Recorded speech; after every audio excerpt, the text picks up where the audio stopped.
आज हम एक नया टॉपिक लेके आए हैं, बहुत ही इम्पोर्टेंट टॉपिक लेके आए हैं जिसको आज हम समझने वाले हैं। एक नया टॉपिक और सीखने वाले हैं और पढ़ने वाले हैं। तो मेरे लेक्चर में लास्ट तक बने रहिएगा और सीखने समझने की कोशिश करिएगा और प्लीज सब्सक्राइब करिएगा मेरे लेक्चर को। जो चलते हमारे टॉपिक का नाम है system analysis and design. System analysis and design. आज हम पढ़ने वाले हैं सिस्टम एनालिसिस और डिजाइन के बारे में कि सिस्टम का एनालिसिस कैसे किया जाता है और इसकी डिजाइनिंग कैसे की जाती है, इसके मेथड क्या है, कितने प्रकार के टाइप्स हैं, कितने प्रकार के फीचर हैं और कितने प्रकार के फंक्शन हैं। तो चलिए चलते हैं इसकी इंट्रोडक्शन और डेफिनेशन की तरफ। मेरे लेक्चर में लास्ट तक बने रहिएगा। स्टार्ट करते हैं इसकी introduction. Introduction of system design. Introduction of system design. This is a very important of system design. This is a very important of system design. How else to do system design? This is easy to understand. We can one system design. मतलब ये बोल रहा है कि यह बहुत ही important है system design. और हम सिस्टम डिजाइन कैसे कर सकते हैं, इसको इजी अंडरस्टैंड समझ सकते हैं और एक से ज्यादा या सिंगल मल्टीपल सिस्टम डिजाइन कर सकते हैं। What is use of function and what is use of function, system, method or concept? What is key concept and function and design system? What is system name and function name? This decide of system owner. मतलब ये बोल रहे हैं कि system और function का use, उनका method, उनका कॉन्सेप्ट क्या है। मतलब सिस्टम को यूज करने का मेथड और कॉन्सेप्ट क्या है और फंक्शन को भी यूज करने का उनका मेथड और कॉन्सेप्ट क्या है। व्हाट इज की concept and function and design system. मतलब उसका कॉन्सेप्ट क्या रख सकते हैं, उसके फंक्शन क्या रख सकते हैं और उसकी डिजाइन क्या रख सकते हैं। What is system name and function name? This is decide of system owner. मतलब उसका सिस्टम नेम क्या होगा, उसका फंक्शन नेम क्या होगा, या उस जो सिस्टम डिजाइन कर रहा है उसका ऑनर वो डिसाइड करता है। जैसे हम YouTube की बात करें तो YouTube में क्या फीचर हो सकते हैं, क्या फीचर नहीं हो सकते हैं, क्या फंक्शन हो सकते हैं, क्या नहीं हो सकते। इसी तरह हम फेसबुक की बात करें तो फेसबुक में भी क्या फंक्शन हो सकते हैं, क्या फीचर हो सकते हैं। इसी तरह इंस्टाग्राम की बात करें तो इंस्टाग्राम में भी क्या फीचर हो सकते हैं और क्या फंक्शन हो सकते हैं, या डिसाइड उनका ऑनर करता है। तो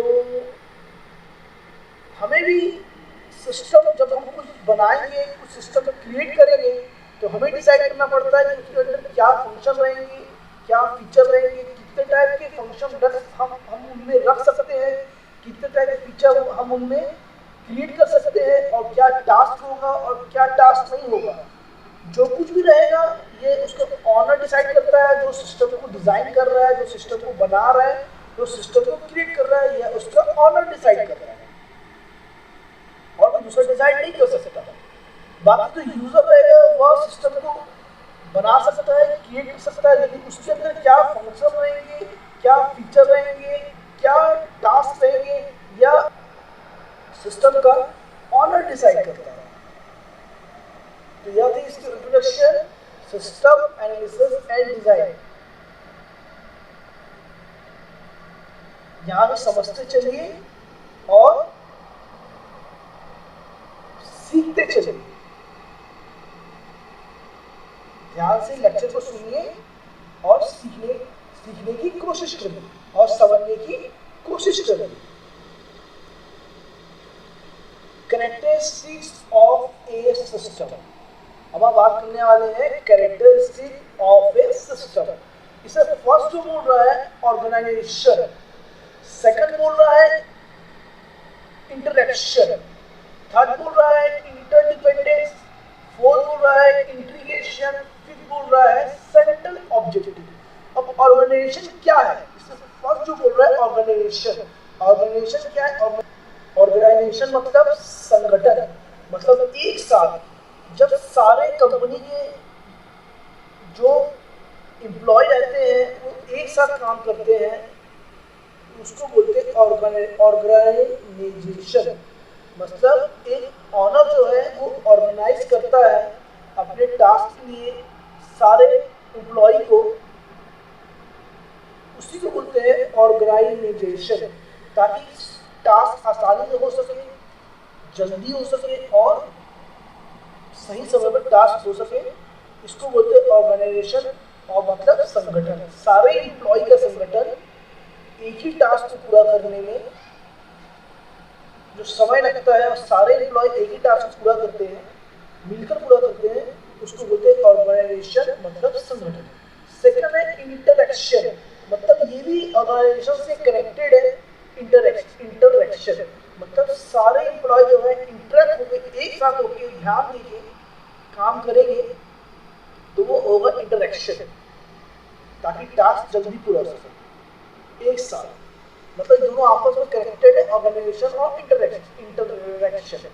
थर्ड जो है इंटरडिपेंडेंसी, मतलब ये भी कनेक्टेड है, मतलब सारे एम्प्लॉय एक दूसरे पे इंटरडिपेंड है, सारे एम्प्लॉय एक दूसरे पे इंटरडिपेंड है कि टास्क कैसे करना है, कैसे समझना है, कैसे जल्दी सही समय पूरा करना है, एक दूसरे के साथ मिलकर करना है और सही समय पर सही तरीके से करना है।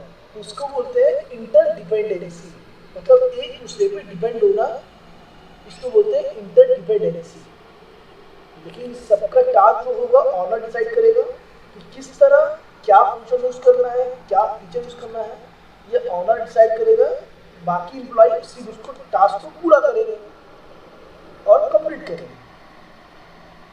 फोर्थ हो रहा है इंटीग्रेशन, मतलब इंटीग्रेशन मतलब उसको फटाफट एग्जीक्यूट किया जाए, टास्क को एक साथ मिलकर और जल्दी जल्दी किया जाए, इसको बोलते हैं इंटीग्रेशन। सही टाइम पे टास्क को एक साथ मिलकर करना। इसके बाद है सेंट्रल ऑब्जेक्टिव, मतलब टास्क, ऑब्जेक्ट मतलब टास्क, वर्क, मतलब बीच का सेंटर पॉइंट जो हो गया उसको बोलते हैं सेंट्रल ऑब्जेक्टिव। सारे एम्प्लॉय मिलकर एक साथ एक ही समय पे जल्दी से फटाफट टास्क को कंप्लीट करेंगे, एग्जीक्यूट करेंगे, उसको बोलते हैं सेंट्रल ऑब्जेक्टिव। मतलब सारे के सारे पांचों पॉइंट जो है, फिफ्थ पॉइंट जो है, एक दूसरे से कनेक्टेड है। कुल मिला के ऑर्गेनाइजेशन सबसे कनेक्टेड है, यह है सेंट्रल ऑब्जेक्टिव। मतलब ऑर्गेनाइजेशन जो है इंटरकनेक्शन से कनेक्टेड है, इंटरकनेक्शन इंटरडिपेंडेंसी से कनेक्टेड है, इंटरडिपेंडेंसी इंटीग्रेशन से कनेक्टेड है और सेंट्रल ऑब्जेक्टिव भी। मतलब organisation, interconnection, interdependency, integration, central objective सारे एक दूसरे से आपस में कनेक्टेड है। अगर ये कनेक्टेड नहीं रहेंगे तो टास्क कंप्लीट नहीं हो पाएगा और एग्जीक्यूट नहीं हो पाएगा। इसके बाद हम चलते हैं एलिमेंट्स ऑफ सिस्टम। हमारा टॉपिक क्या है? Elements of system. मतलब यहाँ पे फर्स्ट पार्ट जो बोल रहा है इनपुट, यह प्रोसेस होते होते जा रहा है प्रोसेसिंग की तरफ और प्रोसेस जो हो रहा है वो आउटपुट दे रहा है। मतलब हम इनपुट हमने दिया, यह प्रोसेस की तरफ गया, बीच वाले प्रोसेस है, यह प्रोसेस किया, प्रोसेस करने के बाद यह आउटपुट पे जनरेट हुआ। ठीक है, मतलब इनपुट किया, इनपुट के बाद ये प्रोसेस किया, प्रोसेस के बाद ये आउटपुट जो हुआ। इसके बाद सेकंड जो बोल रहा है इसको कंट्रोल किया, कंट्रोल करने के बाद इसको फीडबैक दिया। पहले इनपुट दिए, ये इसको प्रोसेस करके आउटपुट में दिया, आउटपुट से कंट्रोल किया, आराम से धीरे से सही है कि नहीं देखा, सही है तो फिर इसको फीडबैक दिया कि हाँ सही है। ये था एलिमेंट ऑफ सिस्टम।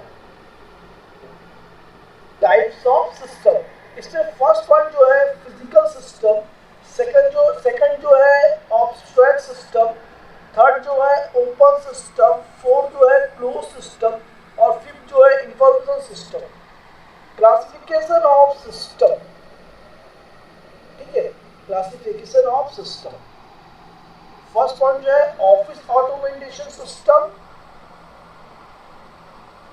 सेकंड जो है ट्रांसैक्शन सिस्टम, थर्ड जो है मैनेजमेंट इंफॉर्मेशन सिस्टम, फोर्थ जो है डिसीजन सपोर्ट सिस्टम, फिफ्थ जो है एक्सपर्ट सिस्टम और सिक्स जो है ईआरपी सिस्टम।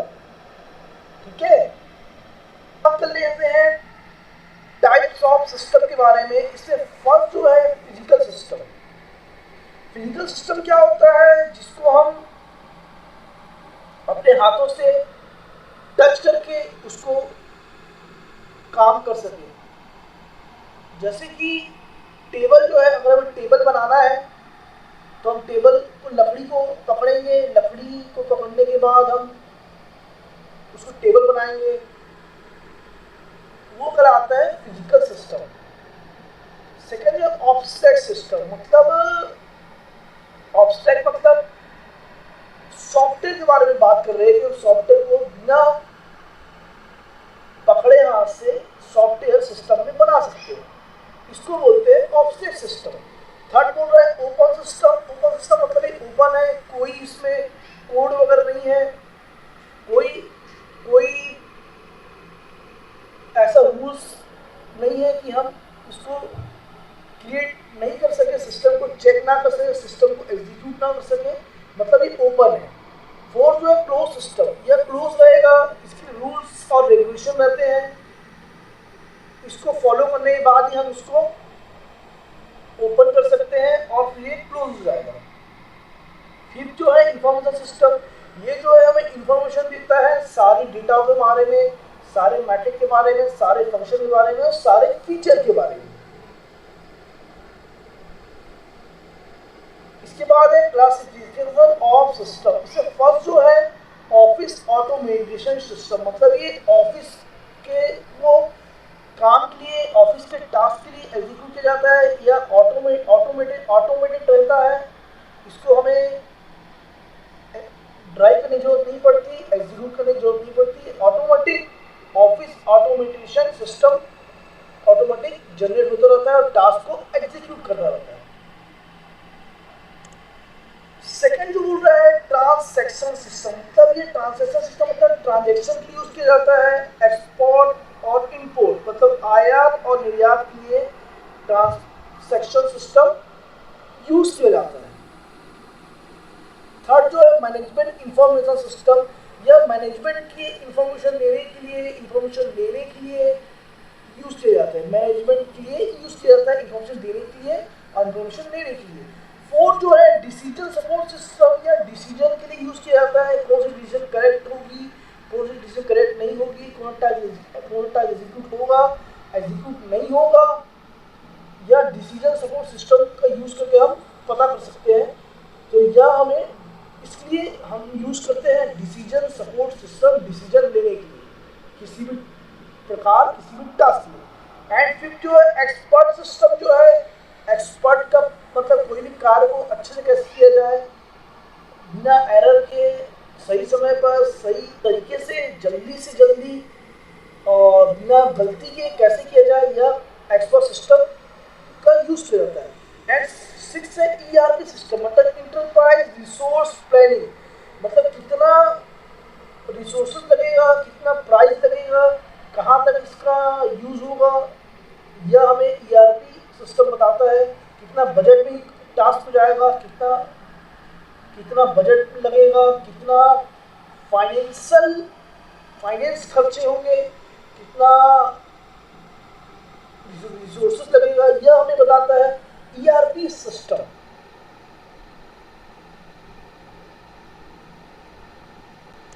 अब हम बात कर लेते हैं, हमारा लास्ट टॉपिक है सिस्टम डेवलपमेंट लाइफ साइकिल।